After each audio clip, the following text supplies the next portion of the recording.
ओम शांति। बुरे वक्त में भगवान की एक बात हमेशा याद रखना, बड़े से बड़े संकट से आप बच जाओगे। जब चारों ओर अंधेरा छा रहा हो, कोई अपना ना दिखाई दे रहा हो, केवल चारों तरफ दुख ही दुख, अशांति ही अशांति, उस समय आप देखिए, भारी से भारी संकट की निवृत्ति के लिए एकमात्र उपाय है भगवान का साथ। और अगर आप भगवान का ध्यान नहीं करते हैं तो आप अपने दिमाग में नोट कर लीजिए, चाहे अपनी नित्य डायरी में भी आप नोट कर लीजिए। आप एक बात पर विश्वास कर लीजिए कि आपको कोई भी सुखी नहीं कर सकता है। यदि आपको कोई सुखी कर सकता है तो वो आप स्वयं हैं। और इस ठोस बात को आप समझ लीजिए। यदि आप अपने विचारों के द्वारा, अपने विवेक के द्वारा अधर्म आचरणों का त्याग करके धर्म पूर्वक जीवन व्यतीत करते हैं, ईश्वर की श्रीमत के अनुसार आप अपना जीवन व्यतीत करते हैं, भगवान को याद करते हैं, अपने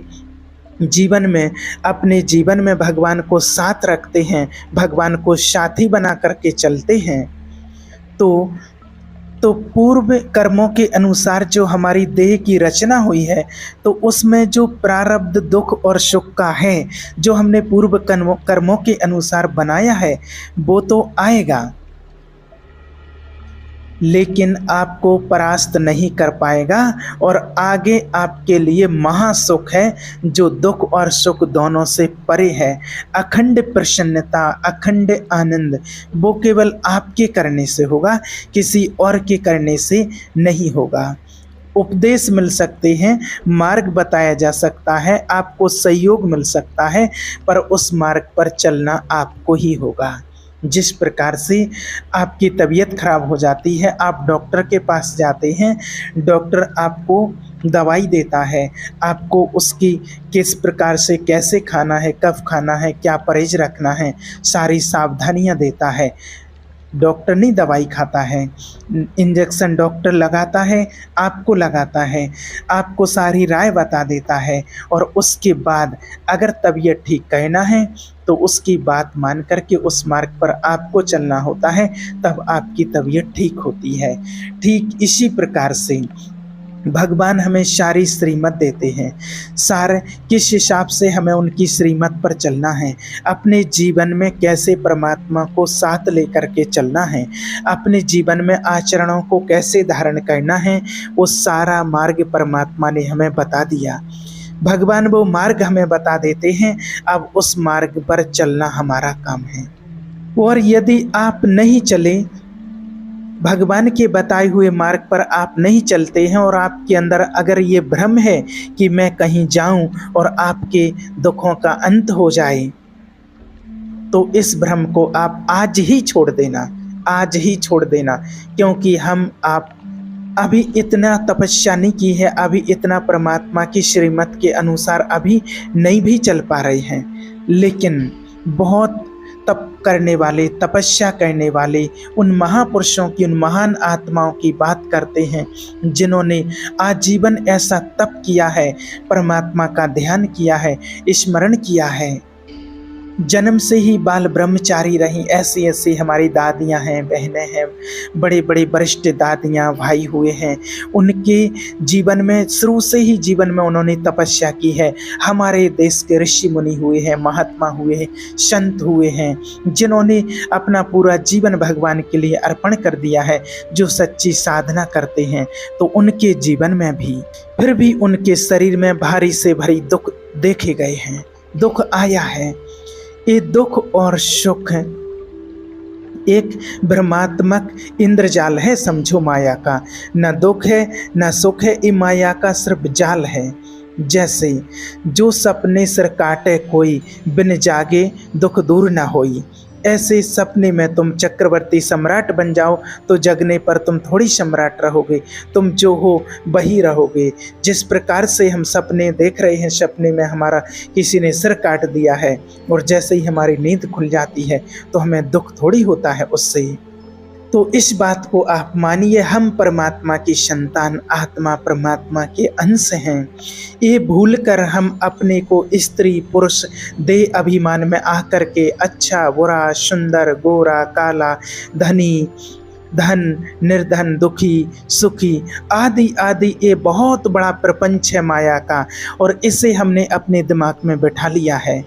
जब तक आप इस प्रपंच को नहीं छोड़ेंगे तब तक आपको कोई सुखी कर ही नहीं सकता है, क्योंकि दुखालयम नाशवान संसार का तो तुमने अस्तित्व रखा है।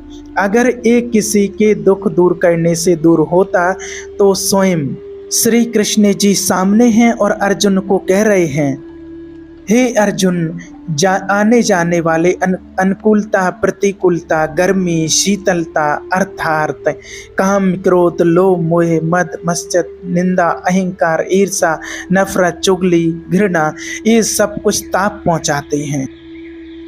अर्थात काम क्रोध लोभ मोह अहंकार निंदा अपमान, ये सब ताप पहुंचाते हैं। अनुकूलता सम्मान यश कीर्ति धन वैभव मांगी हुई मान्यता, ये सब शीतलता पहुंचाते हैं। अनुकूलता प्रतिकूलता आने जाने वाले श्री कृष्ण जी अर्जुन के सामने हैं, और वो ये नहीं कह रहे हैं कि मैं मिटा दूंगा, वो ये कह रहे हैं कि हे पार्थ, ये तुमको सहना होगा, इसको सहन करना होगा।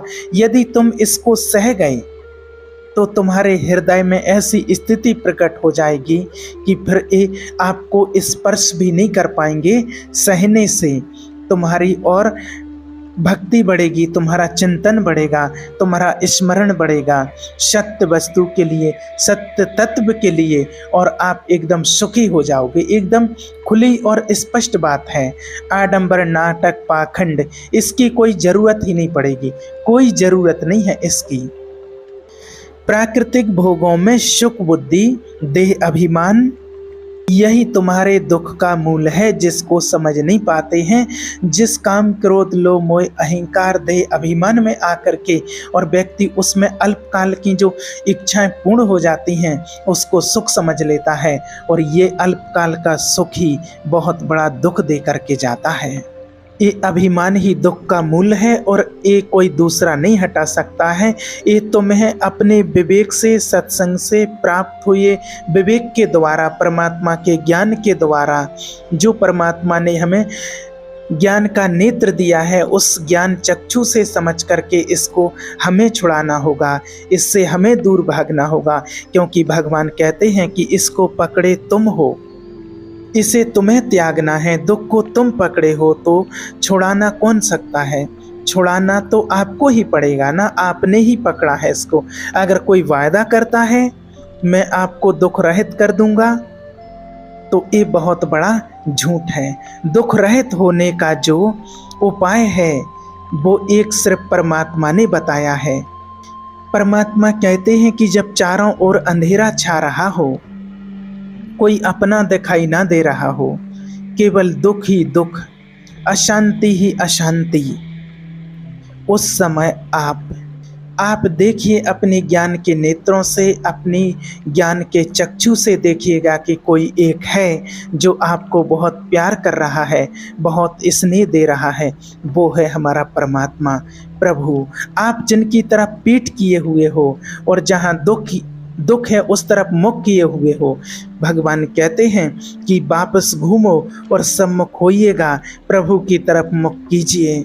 जब परमात्मा की तरफ मुख करते हैं, उनको पहचानते हैं, उनको जानते हैं, तभी हमारे पाप कर्मों का नाश होता है।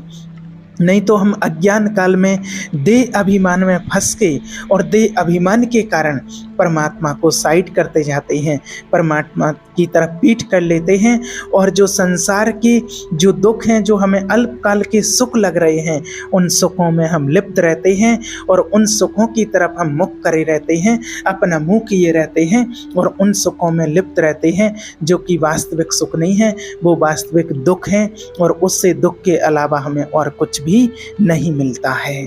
जैसे ही हमें प्रभु को पहचाना, जैसे ही प्रभु की तरफ अपना मुख किया, प्रभु को जाना, तो एकदम आह निकलती है अंदर से कि वाह प्रभु, मेरे बाबा शिव बाबा, कितने जन्मों से बिछड़े हुए थे आपसे, वो मेरे स्वामी मुझे मिल गए।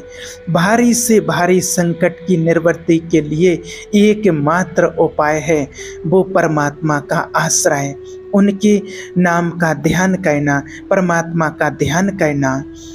आप सत्य मान लीजिए, आडंबर से कुछ भी नहीं होना।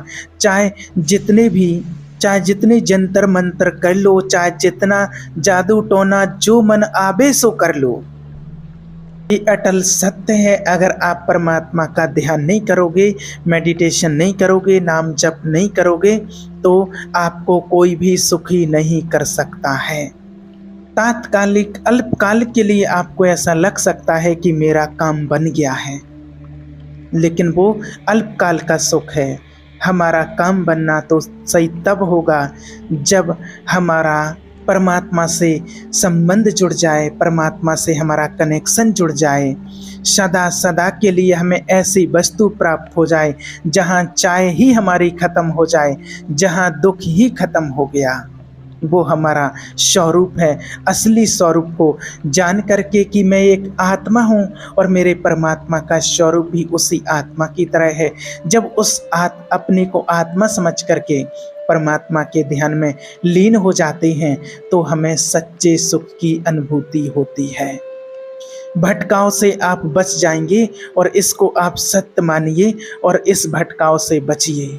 इस संसार में तरह तरह की कामनाएं हैं, लालसा है, भ्रष्ट आचरण, छल कपट, दंड पाखंड बोलबाला इसका है। और इन सब से बचने के लिए सिर्फ एक परमात्मा का आश्रय है। अगर आप सदा काल के लिए सुखी होना चाहते हैं, जन्म जन्मांतर के अपने पापों को नष्ट करना चाहते हैं और अपना भविष्य अच्छा बनाना चाहते हैं, भविष्य में आपको कभी कष्ट ना भोगना पड़े, अगर ऐसा अपना जीवन बनाना चाहते हैं तो आप अपना हाथ ईश्वर के हाथ में दे दीजिए, प्रभु की शरण ले लीजिए, उसको पहचान लीजिए और सच्चे दिल से उसको अपना साथी बना लीजिए। आपका कोई भी संकट, कैसे भी बड़े से बड़ा संकट हो, टल जाएगा। कोई भी आपका वाल भी बांका नहीं कर पाएगा। बस जो पूर्व जन्म में किए हुए कुछ पाप कर्म हैं तो वो आएंगे, उनका हिसाब किताब आएगा। लेकिन जब आप भगवान का ध्यान करते हैं तो उनका वेग इतना तीव्र नहीं होता है कि आपको क्षति पहुंचा सके। वो आएगा, संकट आएगा, लेकिन परमात्मा ने, शिव बाबा ने कहा है कि वो सूली से कांटा बन जाएगा और ऐसे निकल जाएगा, आपको पता नहीं पड़ेगा। आप हताश नहीं होंगे, आप निराश नहीं होंगे, आपको कोई ज़्यादा बड़ा कष्ट नहीं होगा और वो आया हुआ संकट भी टल जाएगा। ये बहुत शोध करके और महापुरुषों ने, महान आत्माओं ने ये बात कही है। स्वयं परमात्मा ने भी कहा है कि यदि आप भगवान का ध्यान नहीं करते हैं, आप मेडिटेशन नहीं करते हैं, तो आप अपने दिमाग में नोट कर लीजिए, अपनी डायरी में नोट कर लीजिए, जिसमें आप अपनी दिनचर्या लिखते हैं। आपको कहीं भी कोई भी सुखी नहीं कर सकता है। आप इस बात की गांठ बांध लीजिए।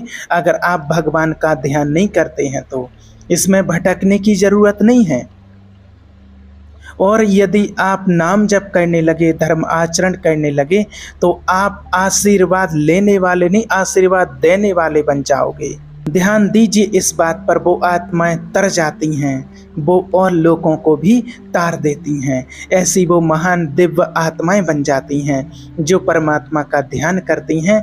वो दूसरों को तारने वाली पुण्य आत्माएं बन जाती हैं और उनका जीवन श्रेष्ठ बन जाता है। ओम शांति।